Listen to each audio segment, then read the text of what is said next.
Thank you for watching, liking, commenting, sharing, and subscribing right now.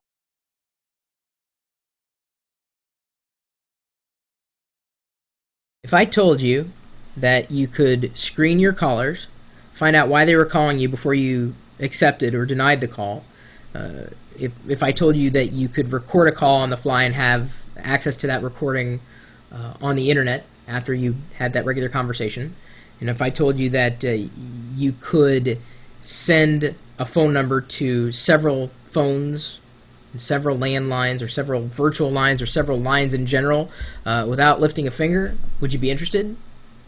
I bet you would. You'd probably be interested in GrandCentral.com, which is a service that was recently acquired by Google, and for good reason. It is a communications hub. It's a power tool for your voice communications. Do I have Grand Central? No, I do not. I have actually been using a different service since the late 90s that, for me, the service that I have allows me to have one toll-free number that rings to several phones that you could fax to, and those faxes come to me in email in a PDF or TIFF, that my voicemail comes to me as an email attachment, as a WAV file, an audio file. It's a communications hub. This is not as full-featured in a business capacity as the service that I use, but from a personal point of view, Grand Central is nice. You can even personalize your voicemail greetings by caller or by caller group, and it won't cost you a thing, at least at this point in time. But Google has always, well, at least to this point, when they acquire something, leave it in the same state as it was, or make it better. But they certainly don't really change the pricing models all that often, or in some cases they make the things free. But this is already free, so it's not that big a deal. The reason why I bring it up today is because M. Bailey had recently subscribed to our podcast in iTunes after stumbling across the Windows Mobile versus iPhone discussion that we had a few weeks ago. And I'm happy to have you aboard, but he was asking, or she, no, I guess it's a he, Mark was asking what I thought about Grand Central, and you know what? This is awesome. I mean, just think about those features that I told you about. Now, if you could get those for free, why wouldn't you want them? Why?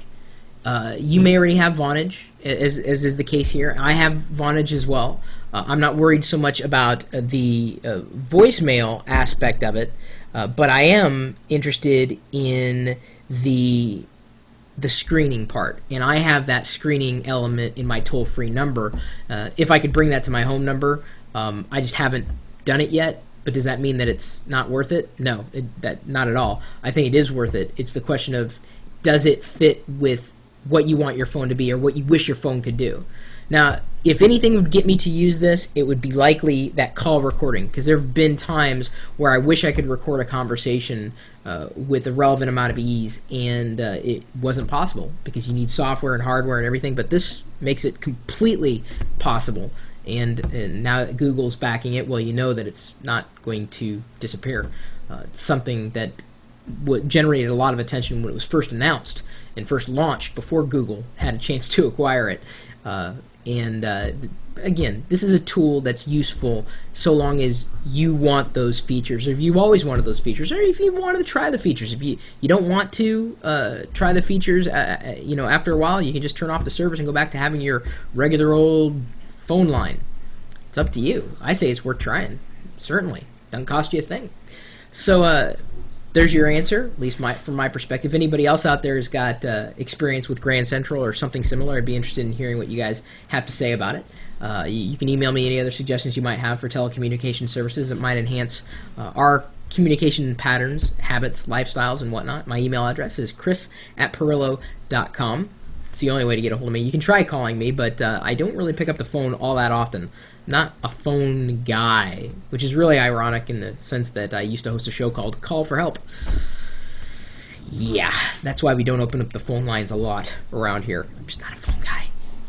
Anyway, you're welcome to swing by the chat room, though. I am a chatter, kind of loosely, and even if I'm not chatting or directly sitting in front of the computer, there are plenty of people who certainly are, except for AKA Furious, who is not something. He's been not something for the past couple of minutes, I guess. But the chat room, where we're typically talking tech 24 hours a day, helping each other with problems, finding answers for other people. Like I said, it's more than just me out there. It's you. It's the community at large. You there right now? Because you can be there. You know the website, right? It's right underneath the logos that we have rotating through the videos there. Got it? Live.pirillo.com.